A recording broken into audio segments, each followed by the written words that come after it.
Christina Lovelock has worked as a business analysis leader for years. And what better role to be in to be able to identify and see where there's needs and shortfalls within the industry. And as a result of some of the work that she's been doing, she became an author and wrote the book Careers in Tech, Data and Digital, which is a really nice kind of a guidebook to understanding any of the careers in the tech industry. And yeah, we're going to talk a little bit about that and her experience too.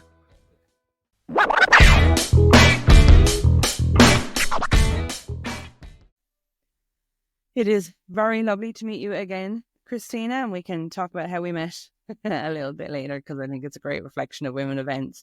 But yeah, let's get started, I guess, today with just a little bit of your background, what your route was going into tech, maybe. So I pursued the classic route into tech, which was to not intend to work in tech at all. I did physics with astrophysics at university, and when I left that thinking, what am I going to do with all of this? I knew that I wanted to work in the public sector, and the job that I got was working for a local authority in their IT department. And it was a brilliant first job for me because it was doing absolutely everything in tech. It was doing help desk support, data migrations, new system implementations, procurement. It was a really tiny team. And the audience, I suppose, the people that we were supporting were mostly social workers who had and probably still have some of the lowest level of digital skills and real aversion to tech. I could really see how their lives could be made easier, how we could have better connectivity and interoperability through them using some of the tech that was available. So it was, it was a really great first role. And I moved from there into the NHS, where I stayed for about 11 years doing different national level tech projects. My whole career has been public sector tech, but it's only the last few years that I've been able to use the label woman in tech. I didn't think I was techie enough, despite the fact that I've had a 20-year career. I've done all kinds of roles in tech. I kind of felt that was a bit of a reserved term for people that write code. But in recent years, I've been able to kind of tap into those communities and embrace what it means to be a woman in tech. That's really funny that you'd say that, because I think the biggest gatekeepers for women in tech are the individuals themselves. So we come across that a lot. I remember being at Cyber Ireland, I think it was, at their conference, and we were speaking to a girl who works on the recruitment side, specifically recruiting people in cybersecurity roles. And she was like, I'm not technical enough. And so, well, you still work in the industry. It's still relevant. And everything she knows about, she has to understand so much about the roles to be able to be an effective recruiter in the field too. Like, it's not just box ticking. And she does know quite a lot, but she underestimated the amount of it. And it's especially funny that when you say that your very first role was hands-on, you're absolutely technical. It made me laugh, because I think we hear that way too much. We're our own worst gatekeepers in that sense. You've released a book, and I know we talked about this to and fro, and I didn't get to make it to your launch. But congratulations. And the book is called Careers in Tech, Data and Digital, From Education to Employment. In a sense, super practical. What made you want to write it? So it's been a bit of a long time coming, really. So I've been involved in early careers and routes into tech for a long time. It's something that I've really built into all the teams that I've led. And I was involved in creating a digital apprenticeship standard. And in the last few years, I did a MSc, and my research project was about digital academies, digital skills, and the digital skills gap. So I kind of had all this knowledge from different perspectives as an employer, as an apprentice myself, and having done this research, I was like, I really think there's an issue here that when we talk about encouraging young people into tech, that the emphasis is all on teaching them how to code, and that a career in tech means learning how to code. And so I wanted to highlight this different position, which is getting into tech doesn't have to mean learning how to code. And most people in tech don't write code. So let's talk about some of these other great jobs like business analysis, like product management, like software testing, that don't get as much emphasis, but there are many more of those people working in tech, and particularly thinking about diversifying the tech pipeline, and in particular encouraging more young women into tech, rather than trying to convince them that they want to learn how to code. Let's highlight some of these other roles that require creativity, communication, and collaboration, and maybe they'll want to explore some of those roles. So that was my motivation, really shining a spotlight on all of these other great roles in tech. Absolutely. I know that I had a conversation with a lady, Amy Stokes Waters, recently, and she talked about the soft skills. Like, women will naturally lean towards the soft skills side of things, but even aside from that, soft skills are huge in tech. You know, I'm one of 6 children, right? And only 3 of us went into tech. The other 2 are boys. And it always cracks me up when they come home. They both live in London, but when they come home and they're explaining to my mother something about what they do. One's a developer and one works in QA. And neither one of them can speak what I call human when it comes to talking about their job. And I can understand what they're saying, but I can see my mother, who's actually not that bad on the technical side of things, I can see her just like glossing over as they speak. And then they'll usually have a couple of attempts of it, and then she'll turn around and she'll look to me and she'll go, what are they saying? Like, what are they talking about? We'll turn it into human speak. And I think those skills, you know, we've recently heard them referred to as power skills rather than soft skills, because without them, whether you're in sales or whether you're in public service or whether you're in creation of or in innovation, if you can't translate, then you're going to struggle with those things altogether. Do you think? Are we doing a good enough job on it and people know that? Or is there another way that we could maybe approach it to show people that those skills are just as important? I don't think we are doing a good enough job. And I did an event recently for the Computing at Schools network. So it was a lot of computer science teachers and career leaders. And they were saying that the computing curriculum is very narrow, and it doesn't talk about, any of these other skills that might be needed. It's very much about how computers work and controlling computers through coding. And they were saying some of this stuff needs to be in the curriculum. And I was like, yeah, it really does. But I don't want to push more work onto schools, because they are, doing a very good job in difficult circumstances.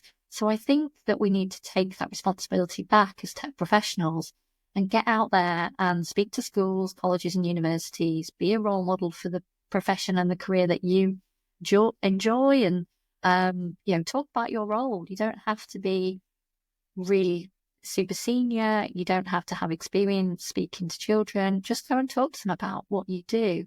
And that is so valued. And we know through research that the more encounters that young people have with employers and the more roles they know about, it increases their life chances. It increases their chances of considering a whole range of different roles and ending up in a career that they enjoy. Yeah. If you can see it, you can be it. I always love the Exactly. idea. Exactly. I love the idea of, I remember, I think it was a movie with Arnold Schwarzenegger in it when it was little kindergarten cop, something like that. And they used to have Yeah. these days in the States, I don't know if they still do it, where the parents would come in and they talk about their careers. I don't know if they do it in the UK. They do not do it in Ireland. And to me, that seems such a doable thing. You're using a resource that already exists. They're Yeah. in roles that already exist, and they can understand the evolution of those roles.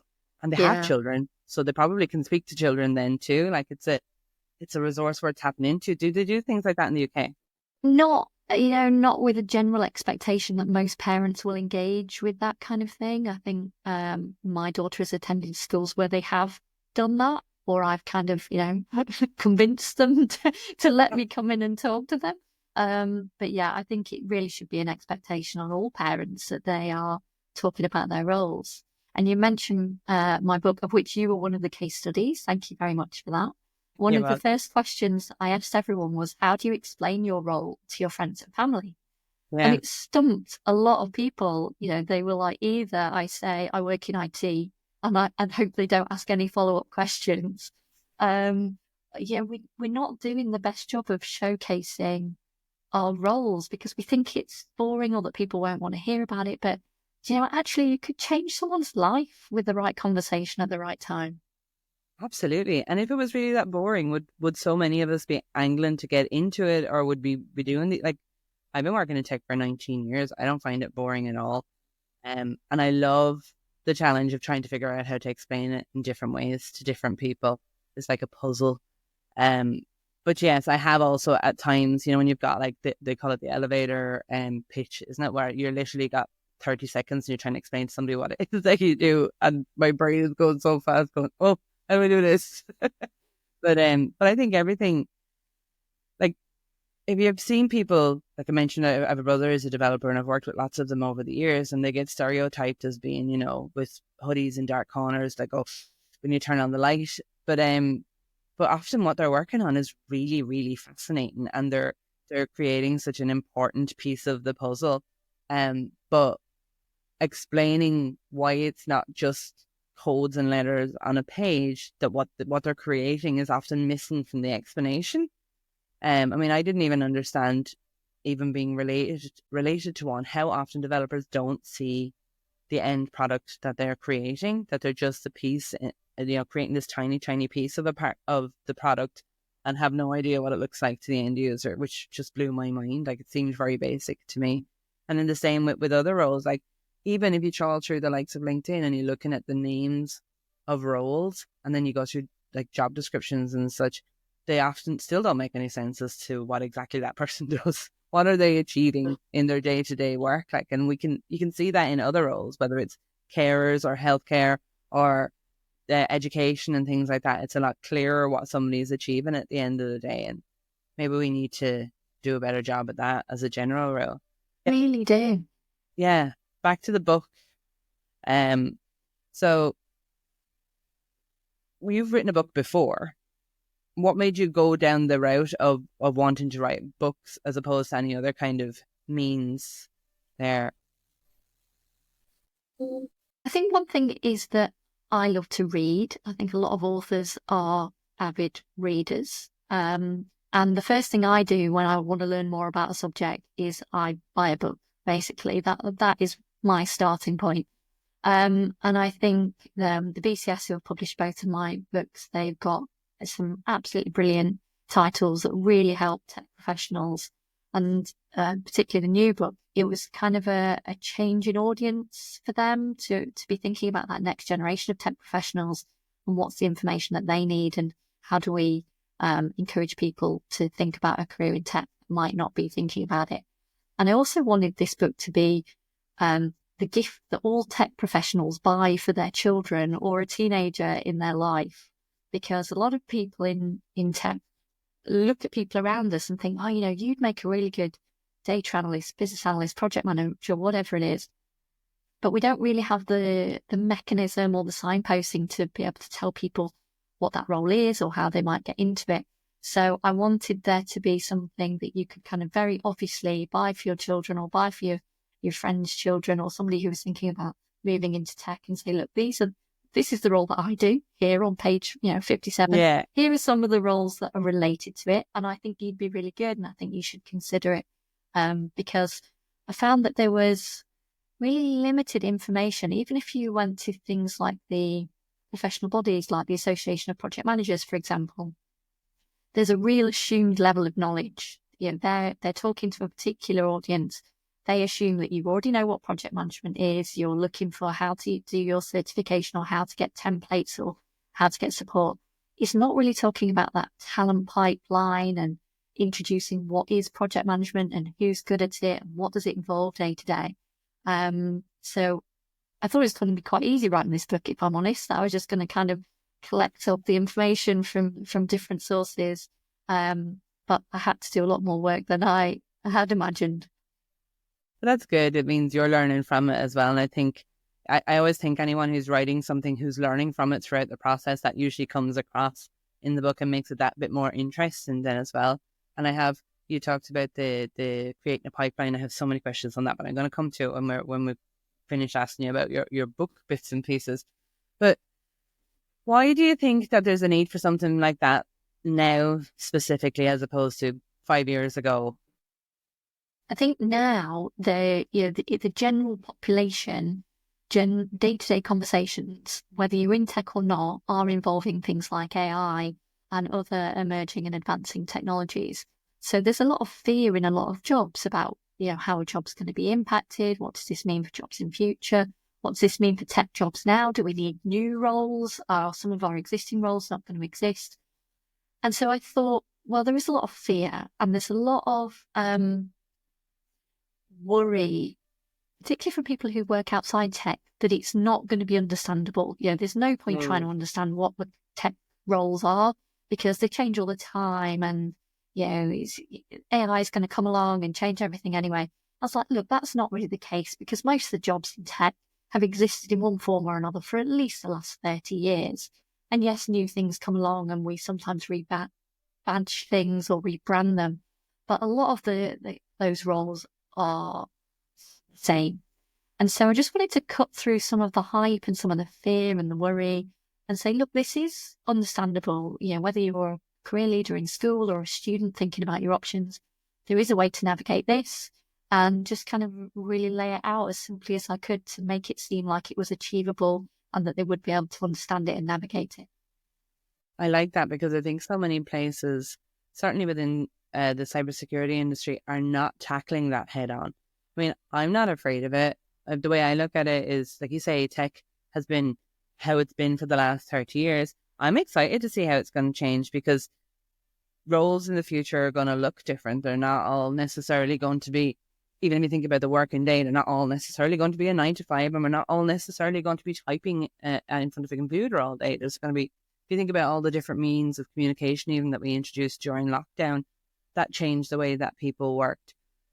So obviously if we're going to introduce much more leaning on AI for the grunt work, as we love to call it, then doesn't that mean all the fun stuff we're going to have more time to do? Maybe I shouldn't call it fun stuff, but definitely the more creative or human or innovative stuff, where, I don't know about you, but I often, when I was working, I would be thinking, if only I had the time to think about something for a few minutes, imagine how great I could, not how great I could be, that's what I was going to say, that I might actually be able to see through, but I can't think of it for more than a couple of minutes at a time. And then I'm like, I'll come back to that. So there's this big, long list of things I never had the time to expand on, because of all of the stuff that now, really, if I thought smartly about it, I could have AI look after it, so that I can focus on things that AI can't naturally create, because it's not human, basically.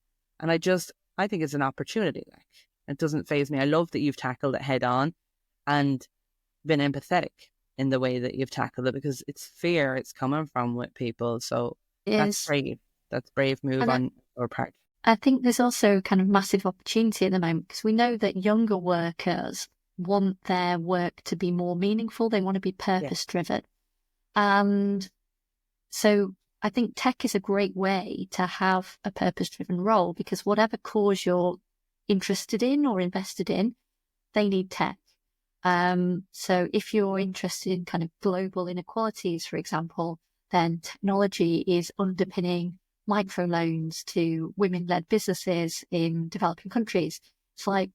It's really easy to draw a line between what you're doing day to day and how people are being helped and supported by that technology. And we know that that younger workers really care about that. They want their work to be meaningful. They want to go to work to have an impact and not just have a salary. Yeah. And I think demonstrating that tech is one of the routes to achieving that, I think, is really important.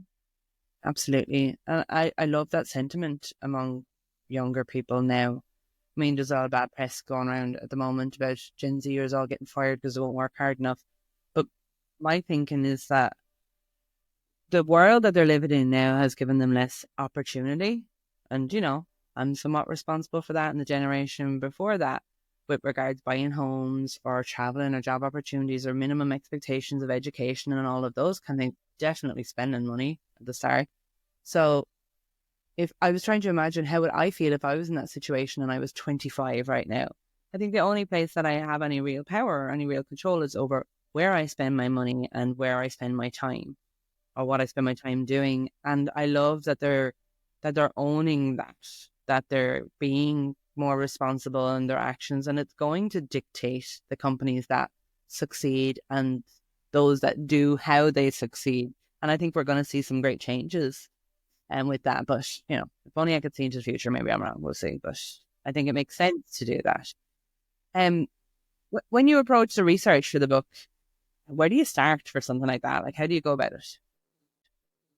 Well, one of the first things that I did was to think about job titles in tech and try to kind of narrow down which were the job families and the specific job titles that I wanted to talk about. And so I went to a few what you might consider to be trusted sources of information.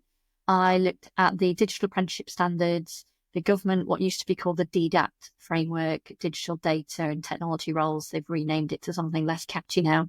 And also the National Careers Service in the UK. And I was like, okay, these are the organisations that are going to tell me what are the key roles in tech. Obviously, I'm going to be able to determine that from the things that they are including on their websites. But it was really difficult to navigate. And there was very little agreement between those three sources of information as well. Not just, it's the same job but called something different. It's completely different jobs. The National Careers Service, for example, had jobs like data entry clerk, which I haven't come across one of those in my entire career. And it also had 3D printer, like as the person doing the printing rather than machine. You can see the confusion on my face. Well, that's a job, but yeah. So it was kind of a bit random, and I was thinking, okay, maybe I can do something here. So I kind of approached it quite kind of data driven. I looked at all of these different things. I also looked a lot on recruitment websites, what jobs were being advertised, and things like IT Jobs Watch, which talks about kind of salaries and prevalence of different roles being recruited, both permanent and contract. And I used that to get to like a kind of core of roles in tech, both in the project side and also the kind of service management side of tech, and decided that those are the job families and those are the roles that I was going to concentrate on. But it did make me a bit sad that information wasn't more readily available out there. And I think we don't make it easy for people outside the tech sector to be able to navigate what our jobs mean, how they fit together, how, which roles work together, who's more senior than who. So yeah, that was the kind of the story that I wanted to tell. It validates the need though for a book exactly like this then, because you're making some sense of it. And I feel like I'm surprised, but I'm not surprised also that, because even looking at roles on any of the job sites, they can have a dozen different names for what is essentially the same role. I mean, I worked in sales engineering when I began. It was sales engineering, and then it became security engineering. Now it's solutions engineering, and it's the same thing. Like, it's just, and if you call it security engineering, even though it's sales engineering, security engineering is a completely different role in a completely different team in a completely different part of the business. And it gets really, really confusing if you actually look up that role. It's not the same as what I had been doing. And, that doesn't help anybody navigate it. If somebody who knows the role and does it is struggling to navigate it, then imagine anybody outside of it. Exactly. And one of the things that I did was for each of the roles that I looked at, I tried to give all the variations of the roles that were maybe not identical, but pretty, similar enough. Now, we know that software tester is basically the same as quality engineer. But how would you know that if you didn't work in tech? How would you know? So I've tried to say, and these are some of the other types of roles that you might see. If this sounds interesting to you, also look at these job titles. And you'd think that would be out there, but it's not really. It seems like a no-brainer that it should be out there. And with everything changing so quickly as well, obviously in the tech sector that you and I are both in, were you worried that the research that you've done, that any of that information is going to be out of date by the time it got printed? Well, one of the things that happened, that there are a large number of interviews and case studies in the book, and 3 of the people who are interviewed for the book changed jobs before the book was even printed. And so I had a bit of to and fro, are we going to update it now? And I was like, no, it's point in time. It's the job that you were in. It's the position that you got to. And actually, I think that's a real positive, that we're not just showcasing people who have got to the pinnacle of their career, that even when you are really serious, senior in your career, there's still choices that you have to make. You're still moving forward, moving sideways, pursuing opportunities. So things don't stand still in tech, but I don't think that's a good enough reason to say, well, we're never going to put information out there. We need to think about the fundamentals, the things that aren't changing that quickly, and try to make some predictions as well. So I've talked in the book about jobs of the future, how new and emerging technology might lead to new role creation or existing roles not being as prevalent in the market, and really emphasize this idea of squiggly careers, that you're not aiming to be one thing. Don't set off thinking I'm going to be a network engineer and I'm just going to do that forever until I retire. There is a single network engineer and here's some related things. But after doing that for 5 or 10 years, you're probably going to be experienced enough and qualified enough to do a whole load of other things as well. So don't set something as this is the target and I'll never have to do anything else. I think that's more true in tech than other professions, but I think it's something that careers leaders or careers advisors, some of them are aware of that, but that's not always the message that they're giving to children. They're kind of saying, pick a thing and aim for that. Whereas I'm saying, pick a vague area and aim for that, and then you'll move around once you get there, and you'll discover things that you like as well as things that you don't like. Absolutely. Or pick a first thing. Because I think that exactly what you say is what I've seen. I've done a bit of mentoring over the years, and it's the question that probably comes up the most. Like, I want to change, but I don't know exactly what it is. Can I change? Do I need to go back and start all over again with a new degree? Or those that are still in college, you're like, I started this degree and now I think that this is really interesting and still within cybersecurity, but how do I go over there? Do I need to start again? Like, no, just carry on with what you've got. And, as somebody who has pivoted and changed and had a perfectly squiggly career, I know that it's actually possible to do it. And in fact, I think it brings more depth to the knowledge that you have and the skills that you have if you're moving around in different areas. And sure, like you say, you talk about somebody who's a network engineer, like in maybe 10 years time, even now a network engineer's job is very different. Like I've done the network engineer climbing under the desk, plugging everything in and threading cables, old school, and figuring out the switches and such. But now there's all of this digital networking and cloud infrastructure that is logically, a lot of it is still the same, but the terminology is different. The expectation is different on what you need to know. And then there's a whole world of different security measures that need to be in place for something like that then too. And that's only in the space of a few years. So imagine where it would be in another 5 or 10, or whether they'll even still call it a network engineer. Okay. Yeah, no, exactly. But I think we need to be just highlighting this issue that you can't, for most jobs, you can't just pick a thing. And I think the most visible jobs you can, I want to be a teacher, I want to be a doctor, a police officer. And so that's kind of a different type of conversation to the career options and paths that we have in tech, because it does change. Tech exists in pretty much every sector. So it's not the same as I want to be a teacher and I want to teach history. But the problem is that the people who have the most influence over the next generation, that's the path that they took. So that's the information that they have to share. And it's hard for them to understand all the roles and all the paths and how you might get there, which comes back to the point around tech professionals really needing to get out there and talk more about what we do and inspire the next generation. Absolutely. And you've done a lot of interviews in this book. How did you determine how many you wanted to do, and why was that particular account important for you? Well, I knew that I wanted to get other people's perspectives because I've worked in tech for 20 years. I've got my own biases and misconceptions about what some of those roles are like. And so I just didn't want to include all of that in the book. I wanted to hear from people who have really done these roles and what were their paths there. What did they enjoy about it? Who do they work with? What are the highs and lows of some of these roles? So I wanted it to be as kind of real from different people's perspectives as possible.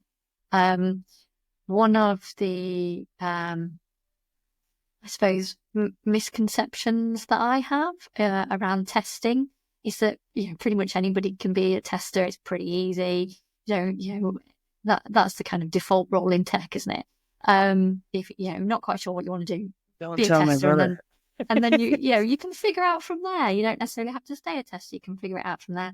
But Yeah. one of the people that I interviewed is a really prominent tester, Nicola Martin. She's head of the BCS specialist testing group. And she really changed my perspective on that. And she called out that one of the misconceptions around testing is that anyone can do it. So I was like, I didn't know that you knew that that's what other people think. So that was really eye-opening for me and really confirmed why it was so important to get those other perspectives and not just, project my own opinions and thoughts and observations. I really wanted to showcase different people who had come through different routes. Most of those had not pursued computer science, and a lot of them didn't have a degree at all. Some people had done a degree in psychology or, a whole range of other things. Some people had not gone to university and then studied alongside working, things like HNDs and things. So I just wanted to give people as much opportunity as possible to say, well, there's someone like me, either in terms of their background or their interests, and just wanted to really showcase that it's not all people in hoodies in cubicles not speaking to anybody. It's lots of different people with lots of different interests and personality types, and whatever your skills and interests, there probably is a role in tech for you. Absolutely. I like that. I like that you've covered, I mean, you're never going to cover everything, but having that feedback from so many different places sounds like a really great reference book, like you say. And honestly, a lot of that isn't going to change significantly. Maybe the name will, but you've covered that then too. You must have some favorites from the insights that you've received when you were talking to people about it. Any chance you'll share a couple of those? One of my favorite things was how honest people were prepared to be about their failures, and how that I left school and I wanted to do this, but I didn't get the grades, or, that didn't work out for whatever reason. And I think there's a lot of pressure on young people to find the perfect job, to identify as early as possible the perfect career. So I think it was great that we could say, actually, we're still figuring it out. I've been working for 20 years. I've still got a lot of decisions to make. I'm still trying to work it out. So I love that people were so open and honest about where things haven't gone to plan, because that's an important part of everybody's career. It doesn't always go smoothly. And if we only hear from the people whose careers path has been mapped out 10 years ahead and they made all the right decisions to get them where they wanted to be, then that's a really false expectation that we're setting. So I really like that. There's a few people who are really honest about decisions that they'd made, or they'd left something and they went back to it because actually they thought the grass was greener and actually they didn't enjoy it as much. So that was really interesting, how honest people were prepared to be. One of the interviews that I did was with a specialist tech recruiter called Georgie Linsky. She has a company called G Digital, and she was talking about the kind of the perfect job problem, and saying, actually, you don't need to get a perfect job in tech. You just need to get a good job that you're happy to do in an organisation that you're happy to work for. Don't set your sights too high. You don't have to be quite so picky when you're starting your career, because every job is going to give you opportunities to learn, introduce you to new people, tell you what you like and what you don't like about the job. And that actually getting started is sometimes as important as getting that kind of ideal job that you might want. And I think that's a really important message for young people and career changers as well, that sometimes just get started with something, because there's about 60% of roles which are never advertised. The kind of hidden jobs network where people either get promoted internally, headhunted. So if a lot of young people say to me, I'm applying for all these jobs and I'm not getting anywhere, I'm not hearing back, it's like, okay, well then you need to be looking for the jobs that you can't apply for. How do you find out about those jobs? And you do that through your network, through events. And we don't really talk about that either. God, not nearly enough. I mean, I always hated networking. used to, every, ounce of my body would like re- just recoil at the idea of having to go introduce myself to people. But then I got involved in events where I was naturally talking to people, and in my like very linear way of thinking, did not realize that I was networking. And it's only really now, after years and years of doing that, that I realize the benefit of such a strong, strong network. Whether you just want to find out more information about a particular topic, a person, a company, that there's somebody there that will talk to you about it. Or what I found the most interesting, it's gone both ways. I remember once putting a post up on my LinkedIn saying earlier in that day, I had listened to two women, one older and one younger, on a global group call, Not for Work, but where they were both upset because of how they were being treated by their all male team. And when I put the post up, I had said, this is bullshit, frankly, that people shouldn't have to be putting up with that in this day and age. And if there's anybody out there, because we'd often feel like we don't have people to talk to when that happens, or you can't talk to people in your workplace or in your work friends group, I was like, come talk to me. And people did. And I learned so much more about the problems that they had, which taught me more about being a better manager and identifying things too. And I also learned that people will respond to those things, and it's okay to reach out to people. So when I have questions about moving and changing in my career, I'll reach out and I'll ask people in my network. And that sounds really obvious to you and me, but it's amazing how obvious it is not to people that are in school or in college or coming out of college. It's almost like, I mean, I've said it to my own kids. I remember the first time I said it to them and they're like, huh? I can do that? But they're all big and important. I can't possibly ask them questions. Michael, I gotta eat food and sleep like all the rest of us. If they're too big and important to talk to you, they won't answer you. But the least you can do is ask them, can you spare me 15 minutes?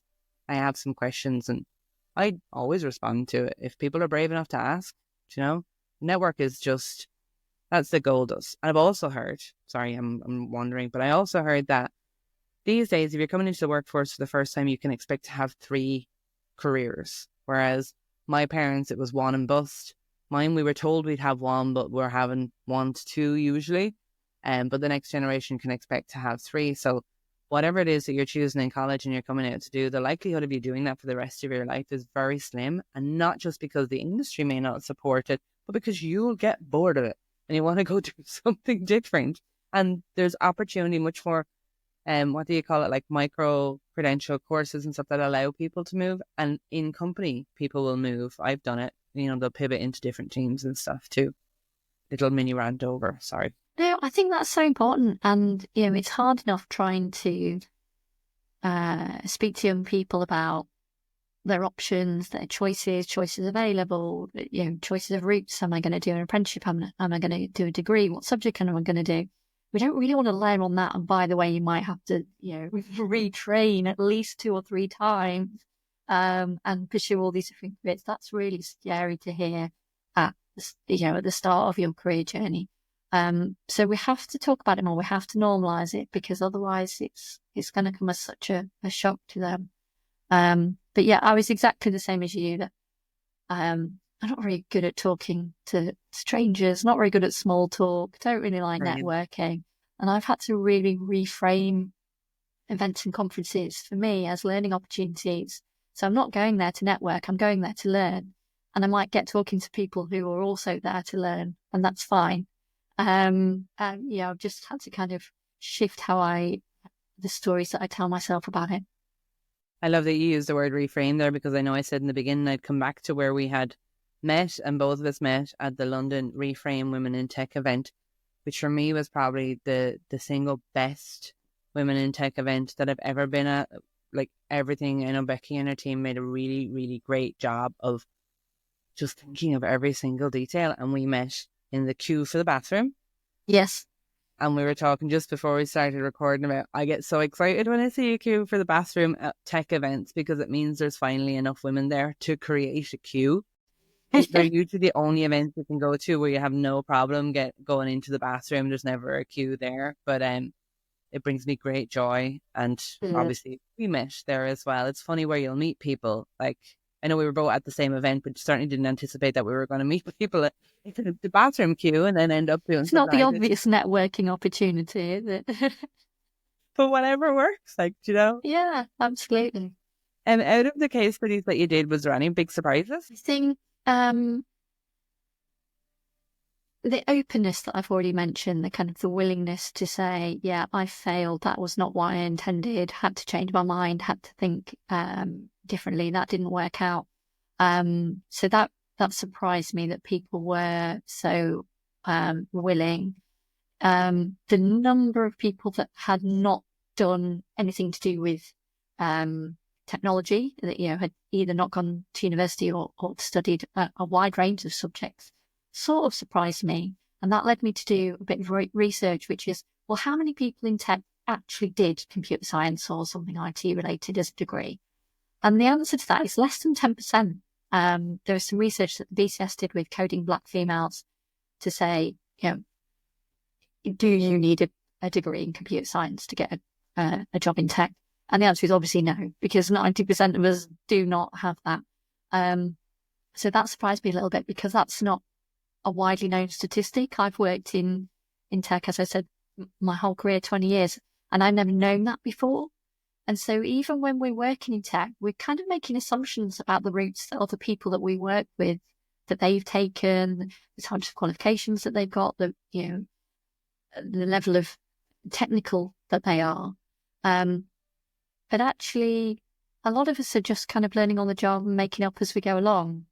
And we don't really share that fact of life. And I think if you're committed to continuous learning, and this was a real theme that came out in the case studies, actually, the people that I admire most, the people who've had the most interesting careers, it is the people who are committed to their continuous professional development, they've invested in themselves, make it an effort to read books, read blogs, go to conferences, speak at conferences. And those are the people that I think are having the most interesting and most successful careers. Absolutely, and bring a bit of colour to it. Mm-hmm. We're nearly done, but I have another question I want to ask. So you do a lot of speaking at conferences, and you have a strong background, obviously, in business analysis. Is there specific questions or themes that you see that people on the analysis side are more interested in discussing when you're out and about at these conferences? So there's a couple of kind of common themes, fear cycles that happen in business analysis. One was there's no role for a BA in Agile. So, my company's going Agile. Everybody's got to apply for new roles, and there's roles called product owner and product manager, and there's no BA role. So how's that going to work? And some organizations have moved away from the job title of business analyst. Business analysis still needs to happen in all of those teams. So that is kind of, peaks and troughs in the role.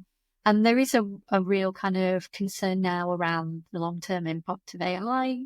If you can put into ChatGPT, just write me a load of requirements for a system that does this, and it comes back with something that's, 30 or 40% there, maybe that does reduce the number of dedicated business analysts you need in your organization, or the amount of analysis effort. So there's a lot of worry there. I think that role is going to continue to change, as it has changed through different iterations, different phases of technology evolving. I think good business analysis is critical to effective organizations, to allow them to make good decisions, to understand options, to understand and mitigate risks. There's no other role that is kind of looking holistically, trying to improve processes, understand how technology could improve how organizations work, increase efficiency, but also really concentrate on the human element, the skills, the training, the support, the culture. So I think it's such an important role for organizations. Another theme that comes up a lot is not feeling like business analysis is recognized within an organization, that it's sometimes kind of kept as a bit of a more junior role. But as I mentioned, I did an MSc in the last few years in senior leadership. And as I studied leadership, I realized that leadership is a lot about analysis. And they were introducing tools like SWOT analysis or kind of decision-making frameworks that are absolutely common in business analysis circles. But the senior leaders that I was studying alongside, they were like, oh, this is new, this is interesting, this is innovative. And I was like, this is old hat, I've been using that for years. So I think there is something about the tools and techniques and skills that we have as business analysts really translate very well to leadership skills, but not that many people see that opportunity to progress in that way, to become really senior from having a good business analysis background. But even as you say it, in fairness, I think I have approached it very naively. Like, I would see business analysis as being number crunching versus what the like, when you say it like that now, I'm like, oh, I'm an idiot. That, of course, that's not. Yeah. Because, I mean, and naturally you've taken what you learned and you've brought it forward into book form, and even as we're talking throughout this entire conversation, and it's super interesting. Obviously, somewhere still in the back of my mind, I was still thinking that it's a number crunching thing for business analysis. And sure, business can't make decisions without them, really. Oh, definitely. Not And good I think there is decisions, a lot anyway. of assumption that business intelligence and business analytics is the same as business analysis. And business analytics is, definitely more number crunching, data modeling, reports, management information. But business analysis is much more holistic, and it's thinking about the people, the processes, the technology, and the data. Cool. I've learned something new today as well. Well, I have had a blast. Thank you so much, Christina, for giving me your time today and having the conversation. Mm-hmm. Thank you so much.